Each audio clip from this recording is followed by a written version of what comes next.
청년과 한시우 남매가 하나님 앞에 성경 봉독해 올립니다. 기립해 주시기 바랍니다.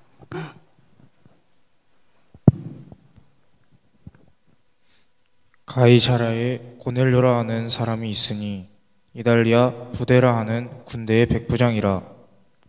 그가 경건하여 온 지방과 더불어 하나님을 경외하며 백성을 많이 구제하고 하나님께 항상 기도하더니 하루는 제 9시쯤 되어 환상 중에 밝히 보매 하나님의 사자가 들어와 이르되 고넬료야 하니, 고넬료가 주목하여 보고 두려워 이르되 주여 무슨 일이니이까? 천사가 이르되 네 기도와 구제가 하나님 앞에 상달되어 기억하신 바가 되었으니 내가 지금 사람들을 욥바에 보내어 베드로라 하는 시몬을 청하라. 그는 무드장이 시몬의 집에 유숙하니 그 집은 해변에 있다 하더라. 마침 말하던 천사가 떠나매 고넬료가 집안 하인들과 부하 가운데 경건한 사람 하나를 불러 이 일을 다 이루고 욥바로 보내니라. 아멘. 고넬료의 가정은 참으로 아름다운 믿음의 가정으로서 부럽기 그지없습니다.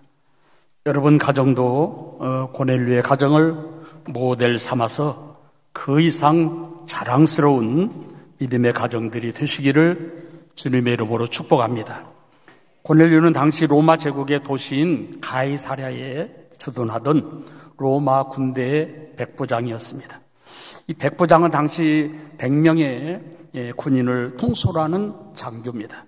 요즘으로 치면 중대장에 해당된다 이렇게 말할 수 있습니다. 그 지위와 권세가 그러나 지금과는 비교가 되지 않게 컸습니다.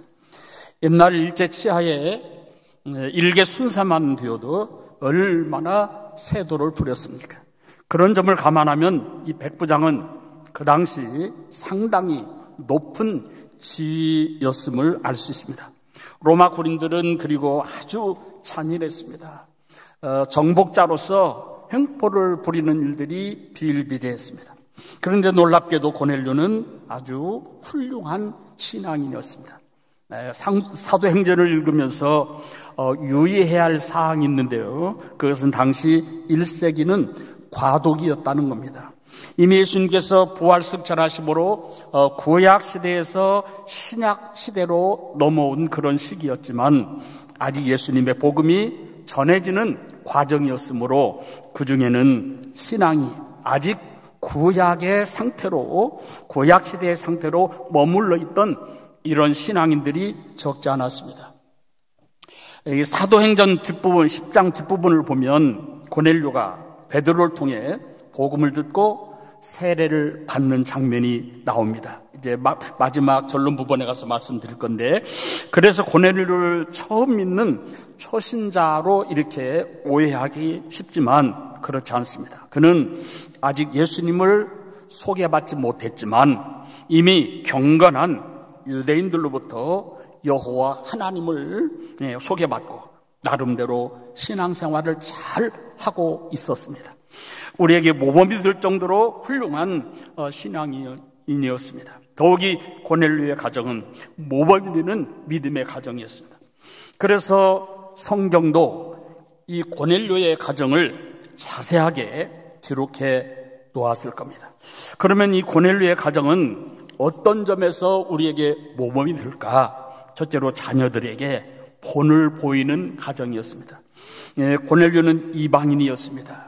이 말은 그가 부모님으로부터 또는 조상으로부터 신앙의 유산을 물려받은 적이 없는 사람이었다는 것입니다.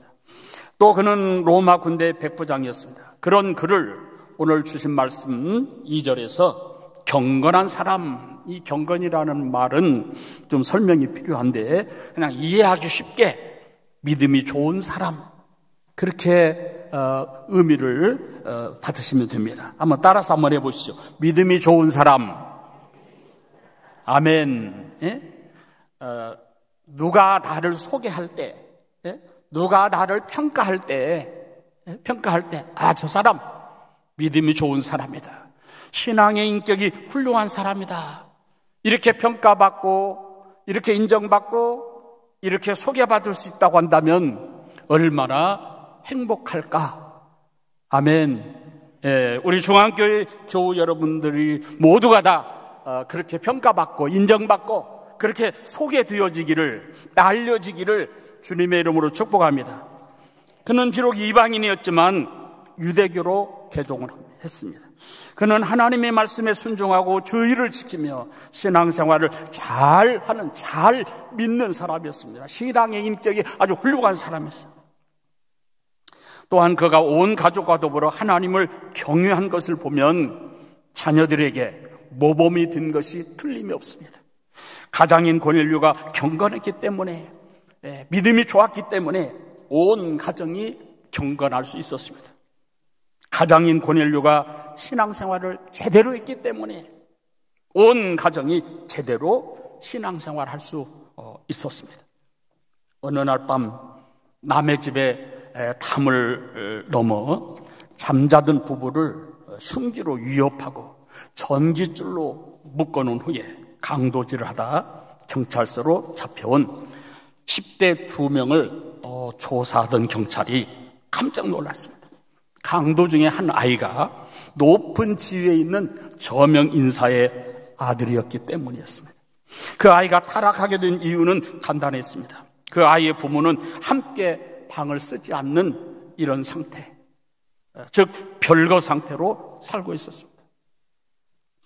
부모가 사회의 저명 인사이기 때문에 이혼은 할 수 없고 마지못해 한 지붕 아래 살고 있었지만 아버지는 딴 여자를 첩으로 거느리면서 자주 외박을 하고 어머니 역시 춤바람에 외도까지 하고 있었습니다. 살림은 가정부가 도맡아 사다 보니 이 아이는 고아나 다름없었습니다. 아이는 부모에 대한 반발로 집을 뛰쳐나왔고 닥치는 대로 나쁜 짓을 한 겁니다. 가정에서 부모의 위치와 역할이 이렇게 중요합니다. 우리는 보통 어린 자녀가 부모를 닮은 것을 보고 붕어빵 같다 이렇게 말합니다. 저도 우리 아들이 저하고 똑같이 닮았다고 붕어빵이라고 놀려요. 근데 그건 놀릴 일이 아니에요. 닮아야죠. 안 닮으면 안 되죠. 큰 문제가 생기는 거죠. 자녀들은 부모를 보고 배웁니다. 그러므로 우리 부모님들은 자녀들 앞에서 잘 살아야 됩니다. 행동을 잘해야 됩니다. 자녀들에게 고해 과일을 시키는 것보다 부모 스스로 자녀에게 본을 보이는 것이 더 중요합니다. 자녀들은 부모의 모습을 그대로 본받습니다. 믿음의 기초 위에 가정이 세워지도록 자녀들에게 믿음의 본을 보여야 됩니다. 우리가 건축할 때요, 기초는 대단히 중요합니다. 우리 중앙교회도 이렇게 큰 예배당을 신축할 때 아마 기초를 엄청 주의해서 심혈을 기울여서 했을 겁니다. 왜냐? 기초가 잘못되면 벽을 아무리 튼튼하게 세우고 지붕을 멋지게 할지라도 결코 그 건축물이 안전할 수 없고 오래 갈 수가 없습니다. 가정에서도 기초는 대단히 중요합니다. 가정의 기초는 물질도 아니고 명예도 아니고 인류 학교도 아닌 믿음입니다. 아멘. 자, 127편, 시편 127편 1절 말씀 우리 함께 봉독합니다. 여호와께서 집을 세우지 아니하시면 세우는 자의 수고가 헛되며 여호와께서 성을 지키지 아니하시면 파수꾼의 깨어있음이 헛되도다. 아멘. 여러분, 믿음의 본을 자녀들에게 보일 때 그 자녀는 결코 삐뚤어지지 않습니다. 고넬료는 자녀들에게 믿음의 본을 보인 훌륭한 부모였습니다. 그런 부모들이 되시기를 주님의 이름으로 축복합니다. 다음 둘째로 부모님 말씀에 순종하는 가정이었습니다. 어느 날 갑자기 고넬료가 가족들을 모아놓고 이상한 말을 합니다. 50km 떨어진 요바에서 베드로라는 귀빈이 올 것이기 때문에 한 사람도 밖에 나가지 말고 기다렸다가 함께 예배를 드리자. 놀랍게도 이 말에 모든 가족이 순종을 합니다. 자, 사도행전 10장 24절 말씀입니다. 우리 함께 봉독하게요. 이튿날 가이사랴에 들어가니 고넬료가 그의 친척과 가까운 친구들을 모아 기다리더니. 아멘. 온 가족과 일가 친척 가까운 친구들까지 한자리에 모여 예배로 베드로를 맞이했습니다. 자녀들은 부모의 말씀에 순종했습니다. 나름대로 각자 할 일도 있었을 텐데 그들은 부모님 말씀에 순종했습니다. 고넬료의 자녀들은 효자 효녀였습니다.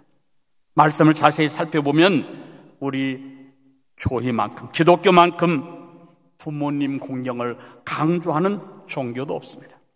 여러분 잘 아시는 10계명 중 1계명에서 4계명은 하나님과 인간과의 관계에 대한 계명이고, 나머지 6개, 5계명에서 10계명까지는 인간과 인간에 대한 그런 계명입니다.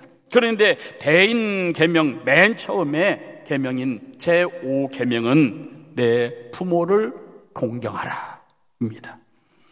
에베소서 6장 2절에 이 부모를 공경하라고 하는 이 계명에 대하여 덧붙인 말씀입니다. 함께 읽습니다. 에베소서 6장 2절이요. 내 아버지와 어머니를 공경하라. 이것은 약속 있는 첫 계명이니. 아멘.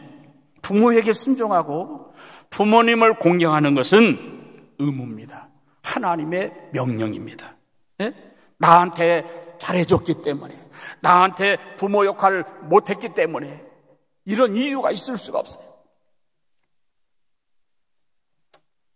부모를 공경하지 않는 것은 하나님의 법을 어기는 겁니다. 부모 공경은 의무이기도 하지만 큰 복이 따르는 계명입니다. 인간에 관련된 계명 중 다른 계명에는 상급이 없습니다. 살인하지 말라, 간음하지 말라, 도둑질하지 말라, 내 이웃에 대하여 거짓 증거하지 말라, 내 이웃의 집을 탐내지 말라, 이것을 저것을 하지 말라는 명령만 있습니다. 그러나 내 부모를 공경하라, 즉 이 5계명을 지킬 때에는 복이 보너스로 따라옵니다. 내 부모를 공경하라. 그리하면 너희 하나님 여호와가 내게 준 땅에서 내 생명이 길리라. 아멘. 그러니까 여러분, 이 땅에서 잘되고 장수하기를 원하시면 부모님을 공경하면 되는 거예요. 지금 현재 부모님이 살아계신 여러분들, 다른 거 할 필요가 없어요. 이게 원리고 비결이에요. 그런데 그럼에도 불구하고 부모님을 공경하지 않는 자는 하나님께서 뭐라고 하신다고요? 하나님께서 저주를 명하셨어요. 이게 간단한 문제가 아니에요. 다 복 안 받아도 괜찮으니까 부모님 공경이고 나 관심 없다, 효도고 관심 없다, 이렇게 지나갈 일이 아니라니까요. 자, 신명기 27장 16절 말씀입니다. 함께 봉독합니다. 그의 부모를 경홀히 여기는 자는 저주를 받을 것이라 할 것이요 모든 백성은 아멘 할지니라. 아멘.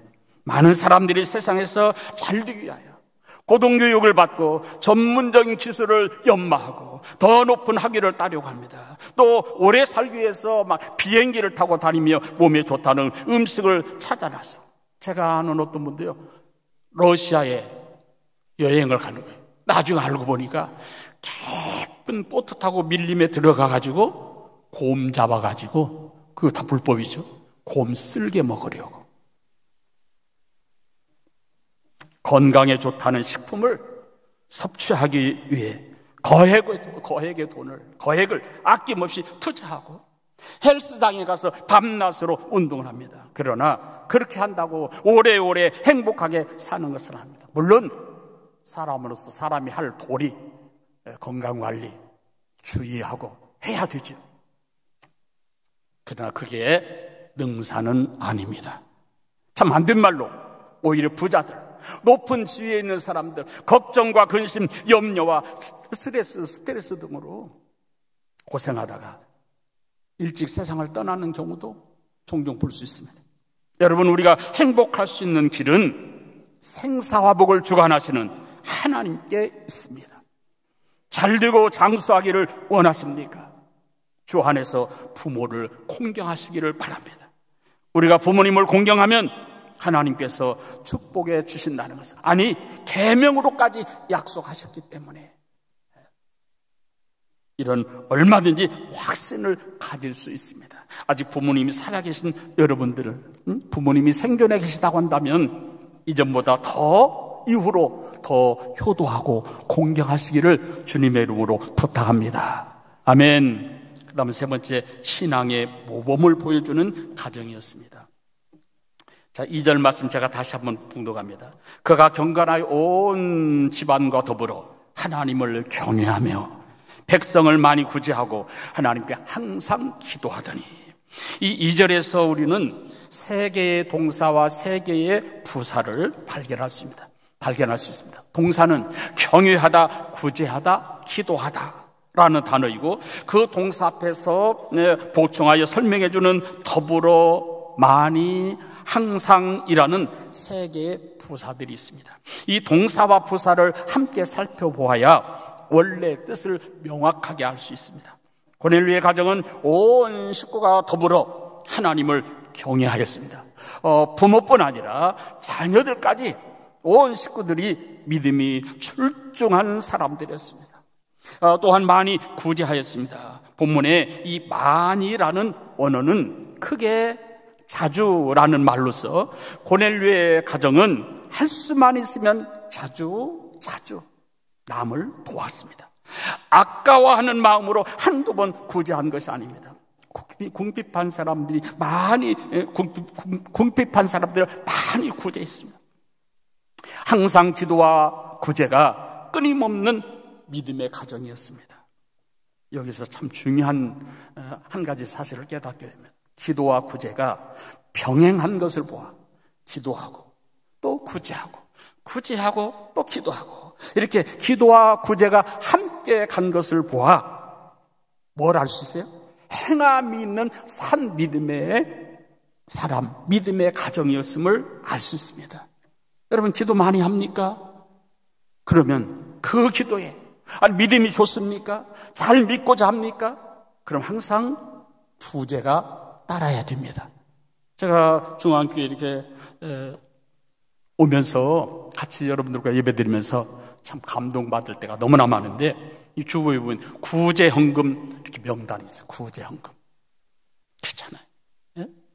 여러분, 이웃사랑 말로 되는 거 아니잖아요. 예? 내가 당신을 사랑합니다. 추우니까 따뜻한 옷 입고 다니십시오. 배고프니까 밥 많이 먹고 다니십시오.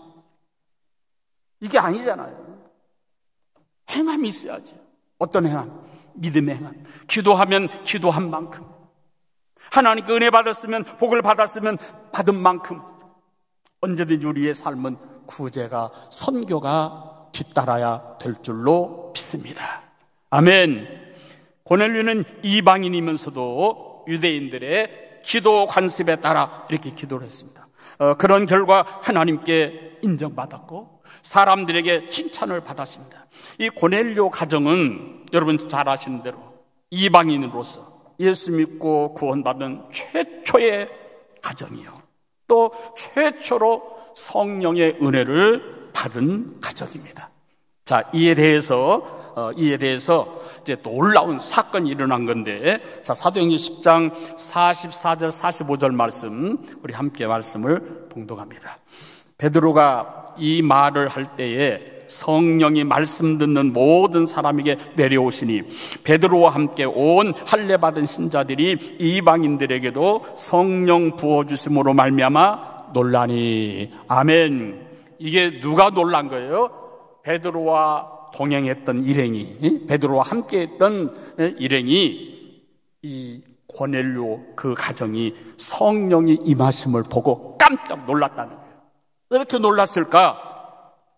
그때까지만 해도 이방인은 구원이 없다, 이방인에 대하여 너무나 과격하게 말한 사람들은요, 개 짐승만 또 못하다, 차라리 태어나지 않았으면 좋았을 것을, 뭘 하고 이방인으로 태어나냐, 이렇게까지 이렇게까지 우리 이방인들을 취급한 거예요.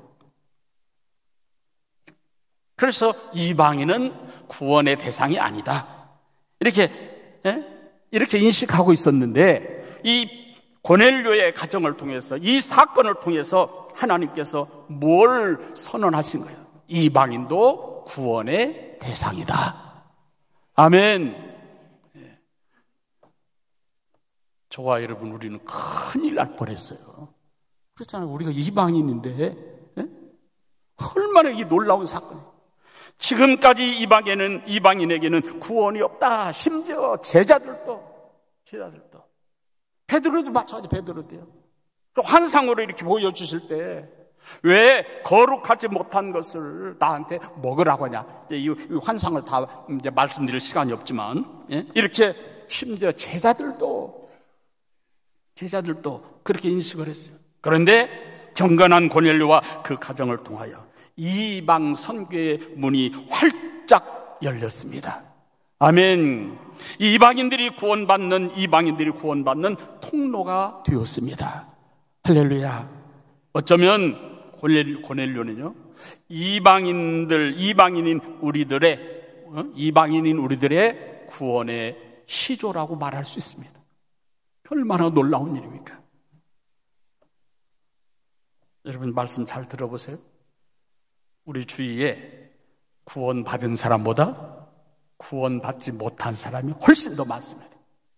우리 유동인구까지 군사시 30만이라고 가정할 때, 보통 군사지 기독교 인구를 우리 연합회에서 이 교회 이렇게 수집한 통계로 한 10만 정도 얘기하는데, 제가 볼 때는, 저도 기독교 연합회 대표 회장을 지냈지만 10만까지는 좀 안 되지 않겠나, 이제 그런 생각도 해보는데, 아무튼 10만이라고 해도 3분의 1밖에 안 돼요. 3사람 중에 2사람은 아직 구원받지 못한 거예요.